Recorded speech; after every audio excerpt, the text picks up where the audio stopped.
السلام علیکم، آج کی کلاس میں خوش آمدید۔ کیسے ہیں آپ سب؟ امید ہے کہ خیریت سے ہوں گے۔ سب سے پہلے ہم درود شریف پڑھ لیتے ہیں۔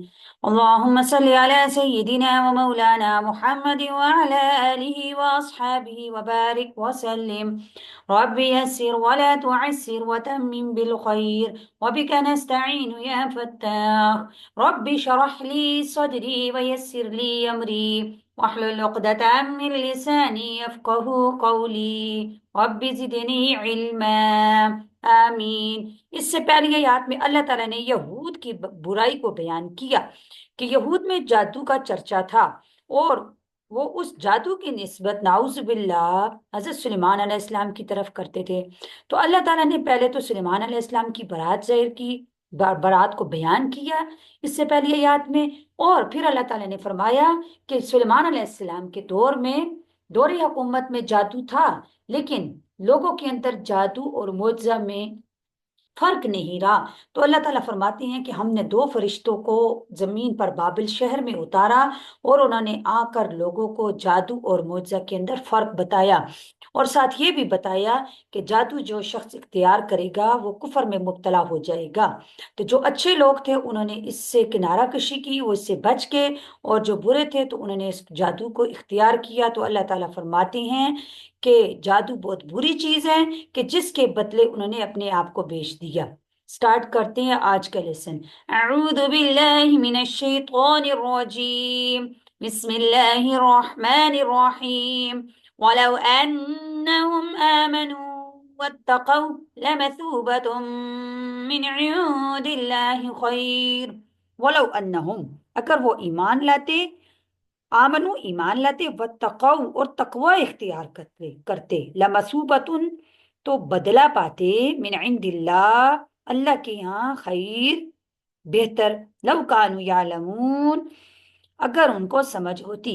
اللہ تعالیٰ فرماتے ہیں کہ اگر ان لوگوں کے اندر عقل ہوتی، اور وہ لوگ بجائے اس کفر اور بد عملی کے ایمان اور تقوی کو اختیار کرتے، تو اللہ کے یہاں جو ان کا معاوضہ تھا اس کفر اور بد عملی سے 1000 درجے بہتر تھا، اگر ان کو اس بات کی سمجھ ہوتی۔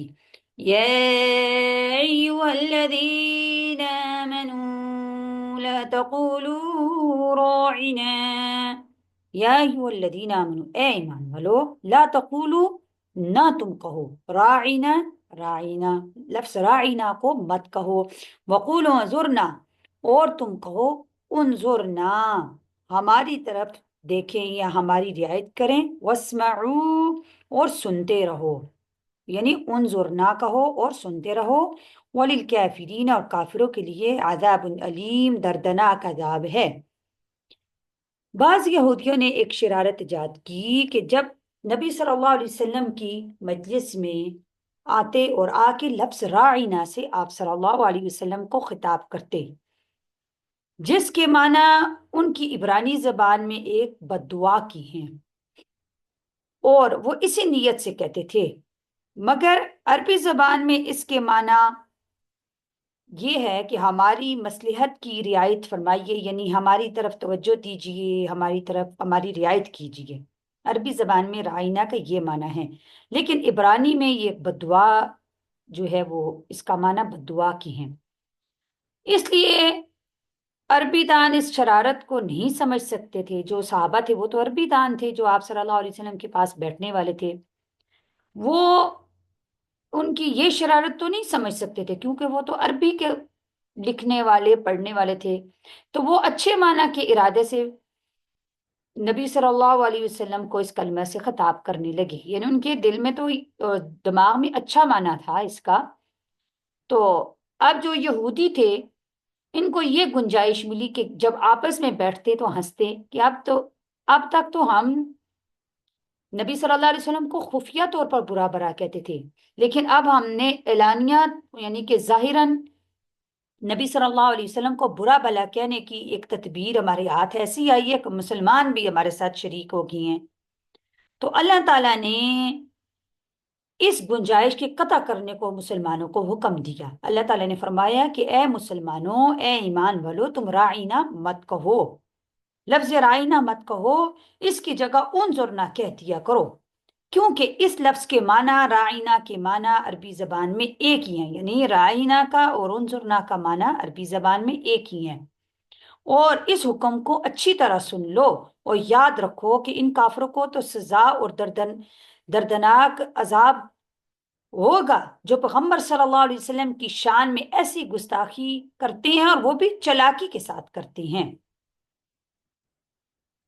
ما يود الذين كفروا من أهل الكتاب ولا المشركين ما يود الذين نہیں چاہتے وہ لوگ جو کافر ہیں، من اہل الکتابی اہل کتاب میں سے، ولا المشرکین اور نہ مشرکوں میں سے، ان ينزل علیکم من خیر من ربکم، ان ينزل کہ اترے تم پر، من خیر کوئی بلائی، من ربکم تمہارے رب کی طرف سے، واللہ یختص برحمتہ من یشاء، واللہ اور اللہ تعالی، یختص خالص کر لیتا ہے یا خاص کرتا ہے اپنی رحمت کو، من یشاء جس کے ساتھ چاہتا ہے، واللہ ذو الفضل العظیم اور اللہ تعالی بڑے فضل والا ہے۔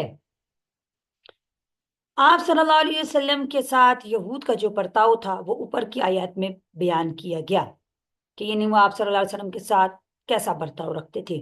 اب اس آیت میں یہود کا برتاؤ مسلمانوں کے ساتھ بیان کیا گیا کہ بعض یہودی بعض مسلمانوں سے کہنے لگے کہ ہم دل سے تمہاری خیر خواہ ہیں اور دل و جان سے پسند کرتے ہیں کہ تم کو دینی احکام ہمارے دینی احکام سے بہتر عنایت ہوں، یعنی جو ہمارے پر احکام اترے اس سے بہتر تمہیں احکام تمہارے پر اترے اور نازل ہوں، تو ہم بھی ان کو قبول کریں گے، مگر کیا کیا جائے کہ تمہارا دین ہمارے دین سے اچھا ثابت نہیں ہوا، یعنی تمہارا دین جو ہے وہ اچھا نہیں ہے، ہمارا دین اچھا ہے۔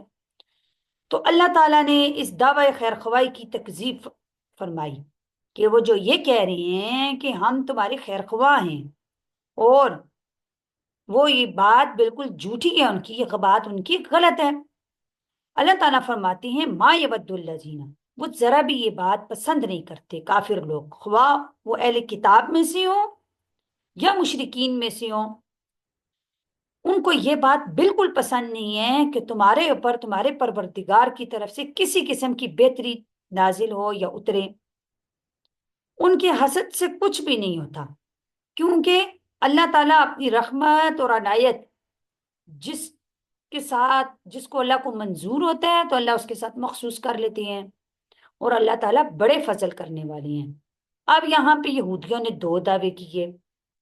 پہلا تو انہوں نے یہ دعویٰ کیا کہ جو یہودیت ہے وہ اسلام سے بہتر ہے، اور دوسرا انہوں نے یہ دعویٰ کیا کہ ہم تمہارے خیر خواہ ہیں۔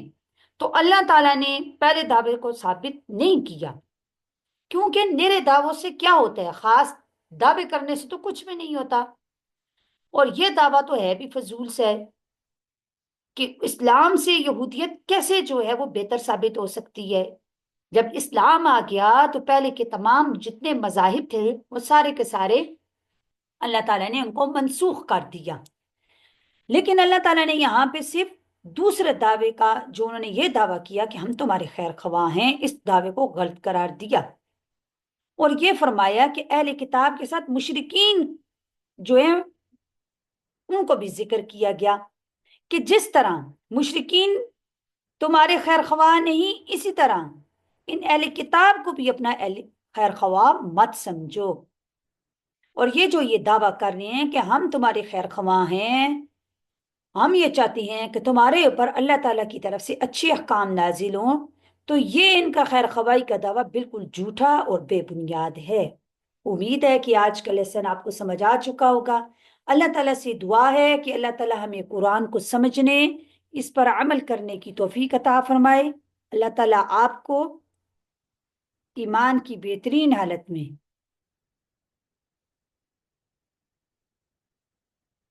صحت اور عافیت کے ساتھ ہمیشہ خوش رکھے۔ اپنا بہت سا خیال رکھے گا۔ اپنی سسٹر کو اجازت دیجیے۔ نیکسٹ ویڈیو تک کے لیے اللہ حافظ، فی امان اللہ۔